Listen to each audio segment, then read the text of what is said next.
여러분, 혹시 그런 생각해 보셨어요? 정말 위대한 아버지의 그늘 아래서 산다는 게 어떤 기분일지 말이에요.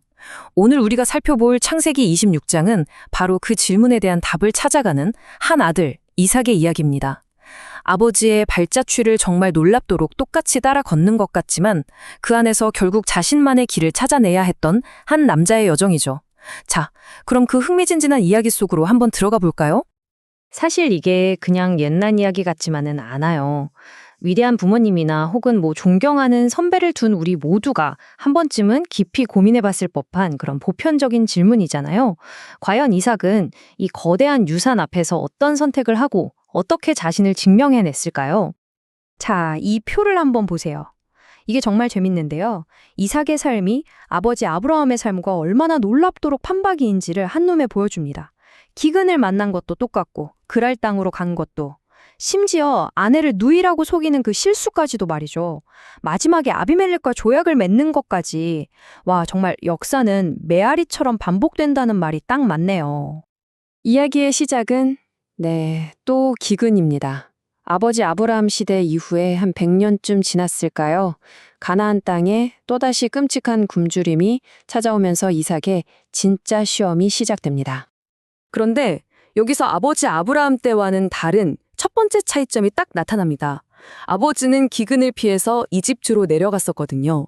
하지만 하나님은 이삭에게는 아니, 가지마. 그냥 이 가나안 땅에 머물러라 하고 명령하십니다. 이게 바로 이삭의 믿음을 시험하는 첫 번째 관문이었던 셈이죠.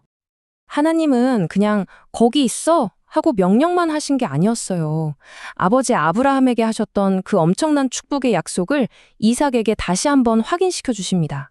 내가 너와 함께 있을 거고 복을 줄 거야. 이 모든 땅도 너와 내 자손에게 줄게. 그리고 내 씨를 통해 세상 모든 민족이 복을 받을 거야. 정말 엄청난 언약을 다시 확인시켜 주신 거죠. 이렇게 엄청난 약속을 받았는데도 참 아이러니하게 이삭은 바로 인간적인 약점을 드러내고 맙니다. 아버지가 저질렀던 가장 유명한 실수 중 하나를 정말 그대로 똑같이 반복하게 되거든요. 이삭이 그랄 땅 사람들한테 아내 리브가를 자기 누이라고 속인 겁니다. 왜 그랬을까요? 성경은 명확하게 말하죠. 한마디로 너무 아름다운 아내 때문에 혹시나 자기가 죽을까 봐 무서웠던 거예요. 방금 전에 하나님의 위대한 약속을 받았는데도 그의 마음속에는 여전히 두려움이 더 컸던 거죠. 근데 이 거짓말이 들통나는 과정이 정말 영화 같아요. 이삭이 양심에 찔려서 자백한 게 아니고요.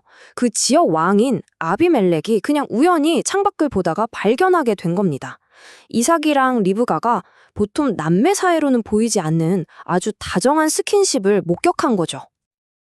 이걸 본 아비멜렉 왕이 얼마나 놀랐겠어요. 당장 이삭을 불러서 막 꾸짖습니다. 아니 도대체 우리한테 왜 이런 짓을 했냐?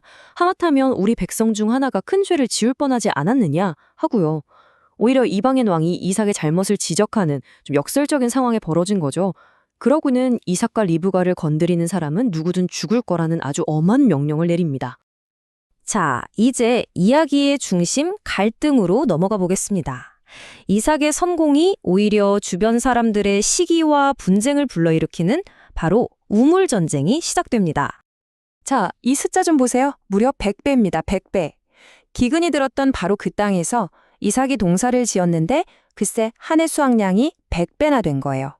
이건 하나님의 축복이 눈에 보이는 확실한 증거였죠. 하지만 동시에 이게 블레셋 사람들의 시기심에 제대로 불을 지피는 계기가 되고 맙니다. 이삭의 부와 힘은 이제 걷잡을 수 없이 커져서 그 지역의 왕인 아비멜렉마저 위협을 느낄 정도가 됐습니다.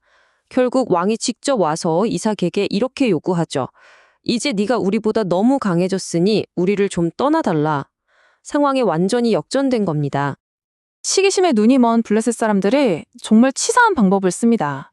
그들은 이삭의 생명줄이자 아버지 아브라함의 유산이기도 한 그 우물들을 전부 흙으로 메워서 막아버리는 아주 직접적인 공격을 시작합니다. 이삭이 이 갈등을 어떻게 풀어가는지 이 우물들의 이름에 그 과정이 다 담겨 있어요. 보세요. 첫 번째 판 우물은 뺏기면서 에색, 즉 다툼이라고 이름을 붙입니다. 두 번째 우물도 파자마자 또 뺏기는데 그때는 신나, 대적함 또는 증오라는 이름을 붙이죠. 하지만 이삭은 여기서 맞서 싸우지 않아요. 그냥 계속 자리를 옮겨서 새로운 우물을 팝니다. 마침내 아무도 다투지 않는 곳에서 세 번째 우물을 파고는 르호봇, 즉 넓은 곳이라는 이름을 붙이죠. 평화를 추구하는 그의 지혜가 엿보이는 대목입니다. 그리고 마침내 이 모든 갈등이 평화로 바뀌는 이야기의 클라이맥스가 찾아옵니다. 예전에 이삭을 쫓아냈던 바로 그 사람이 이제 동맹을 맺자고 그를 다시 찾아오거든요. 이삭은 아버지에게도 아주 의미 깊었던 곳, 바로 브엘세바에 도착합니다. 그리고 바로 그곳에서 하나님이 다시 한번 나타나셔서 두려워하지 마, 내가 너와 함께 있어 라고 말씀하시며 그에게 위로와 확신을 주십니다.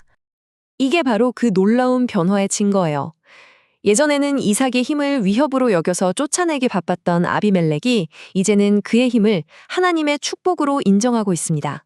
우리가 보니까 여호와께서 너와 함께 계신 게 너무나 분명하다라고 말하죠. 이삭의 성공 뒤에 신적인 권능이 있다는 걸 드디어 깨달은 겁니다. 한번 상상해 보세요. 쫓겨났던 이삭에게 이제는 왕이 직접 자기 친구랑 군대 장관까지 데리고 공식 사절단을 꾸려서 찾아온 겁니다. 뭐하러요? 평화조약을 맺자고요.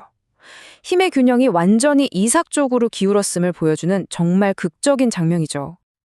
자, 이 모든 일을 겪으면서 이삭은 그냥 아버지의 유산을 물려받은 아들이 아니라 온전히 자신만의 유산을, 자신만의 역사를 굳건히 세우게 됩니다. 그리고 이 브엘세바라는 이름 자체에 이 모든 이야기가 담겨 있다는 사실 알고 계셨나요? 이 이름의 뜻이 바로 맹세의 우물이거든요. 그들이 맺은 평화 조약이 그 땅의 이름에 염원히 새겨져서 기념되고 있다는 거죠. 정말 멋지지 않나요? 하지만 이야기는 여기서 완전히 해피엔딩으로 끝나지는 않고요. 살짝 다음 세대의 갈등을 보여주면서 마무리됩니다.